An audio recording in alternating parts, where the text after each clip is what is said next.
Assalamualaikum warahmatullahi wabarakatuh. Selamat datang kembali di channel Pegawai Muslim. Semoga informasi yang kami sajikan ini bisa bermanfaat untuk kita semua. Selamat menonton.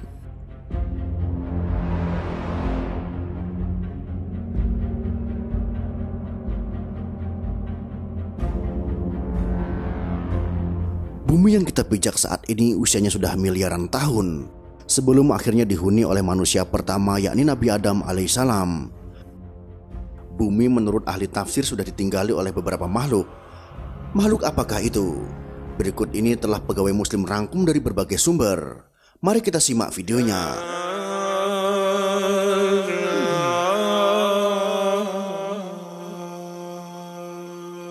Preview.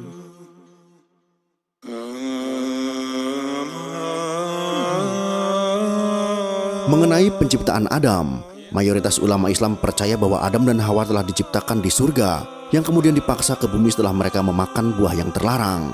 Akhirnya, keturunan mereka pun mengisi populasi bumi dan memulai sejarah kehidupan manusia. Menurut para ahli, pada saat bumi berumur 8.000 tahun, keadaan masih kosong. Di sini sudah terdapat banyak biji sawi putih, dan kemudian Allah Subhanahu wa Ta'ala menciptakan seekor unggas yang bernama Tabirun Nasar. Allah Subhanahu wa Ta'ala berfirman kepadanya, "Hai unggas Tabirun Nasar, makanlah olehmu biji sawi itu. Apabila habis biji sawi itu, engkau akan kumatikan."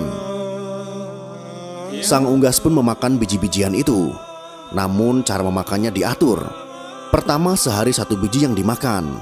Setelah semakin berkurang, maka kini dimakannya hanya 1 biji sebulan. Biji sawi itu semakin berkurang saja. Saking takutnya terhadap kematian, sang unggas hanya memakan 1 biji dalam setahun. Namun akhirnya habislah biji-biji sawi itu. Tabirun Nasar pun akhirnya mati. Setelah kematian tersebut, Allah Subhanahu wa Ta'ala menciptakan makhluk lain sebagai penghuni bumi, yaitu 70 orang laki-laki. Namun tidak semuanya langsung diciptakan, melainkan satu persatu Allah Subhanahu wa Ta'ala menciptakannya. Apabila seorang yang meninggal, maka langsung diciptakan yang lain. Masing-masing dari mereka berumur 70.000 tahun. Konon setahun pada masa itu sama dengan 1000 tahun pada masa sekarang.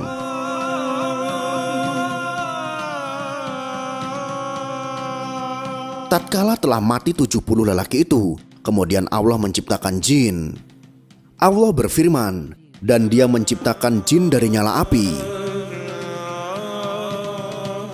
Sebagian dari jin-jin itu ada yang berkaki 4, berkaki 2, dan ada yang terbang. Kemudian Allah Subhanahu wa Ta'ala mengutus salah satu seorang di antara mereka yang bernama Yusuf untuk memberikan pengajaran ilmu dan syariat agama. Namun, jin-jin itu banyak yang mendustakan ajaran-ajaran tersebut, dan akhirnya Allah Subhanahu wa Ta'ala pun mematikan mereka.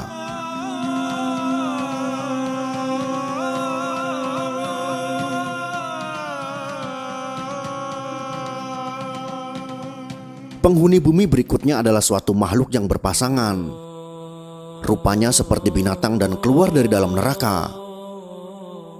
Binatang itu pun beranak dan anaknya dinamakan dengan Azazil. Setelah cukup besar, Azazil mulai melakukan peribadatan kepada Allah Subhanahu wa Ta'ala selama 1000 tahun. Setelah itu, Allah Subhanahu wa Ta'ala mengangkatnya ke langit pertama. Selama 1000 tahun, di sini pun ia tekun beribadah. Allah Subhanahu wa Ta'ala menganugerahkan sayap yang terbuat dari manikan berwarna hijau. Dengan izinnya maka terbanglah ia ke langit kedua. 1000 tahun lamanya pula ia beribadah. Demikianlah pada tiap-tiap lapisan langit ia beribadah selama 1000 tahun lamanya, hingga ke lapisan langit ke-7.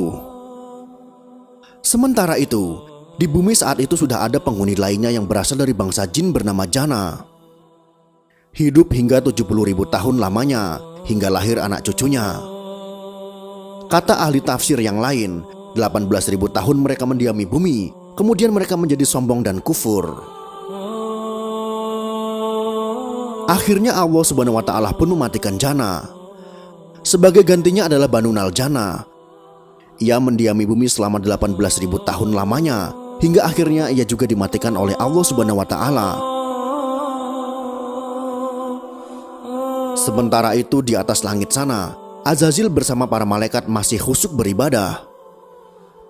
Azazil menjadi penghulu para malaikat selama 7.000 tahun lamanya dalam beribadah.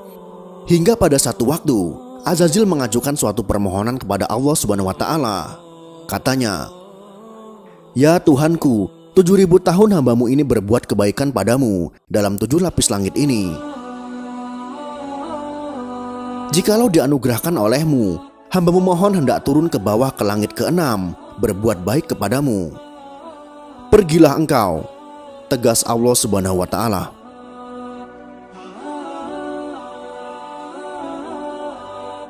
Maka turunlah Azazil atau iblis itu bersama 700 malaikat pengiringnya ke langit ke-6. Setelah merasa cukup, ia pun memohon izin lagi kepada Allah Subhanahu wa Ta'ala agar diturunkan ke langit ke-5. Di langit ke-5 pun ia memohon diturunkan ke langit yang di bawahnya, dan demikian seterusnya hingga sampai mereka di langit dunia. Di langit dunia, Azazil atau iblis mengajukan suatu permohonan pula.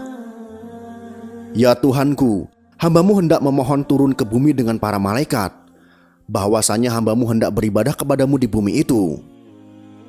Ya Tuhanku, betapa Banu Naljana telah banyak berbuat kerusakan di muka bumi.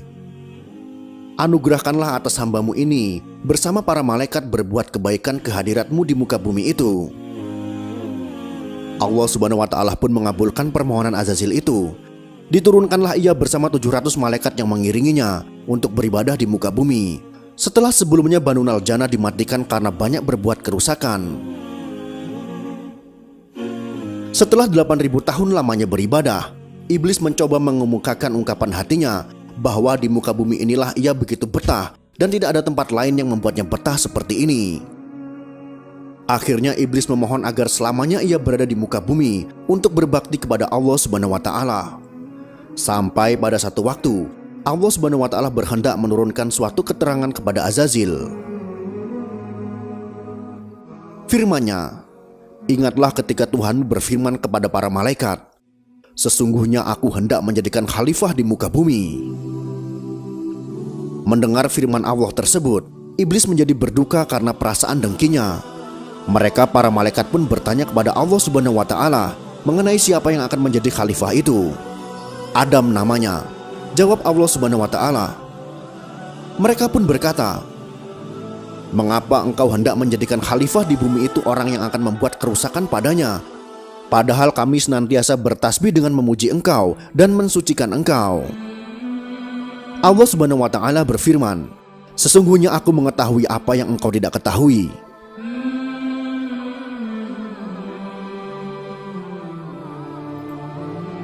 Itulah sekelumit kisah tentang makhluk pertama di bumi sebelum Nabi Adam yang kami peroleh dari berbagai sumber. Semoga informasi ini bisa bermanfaat untuk kita semua. Wallahu a'lam bishawab.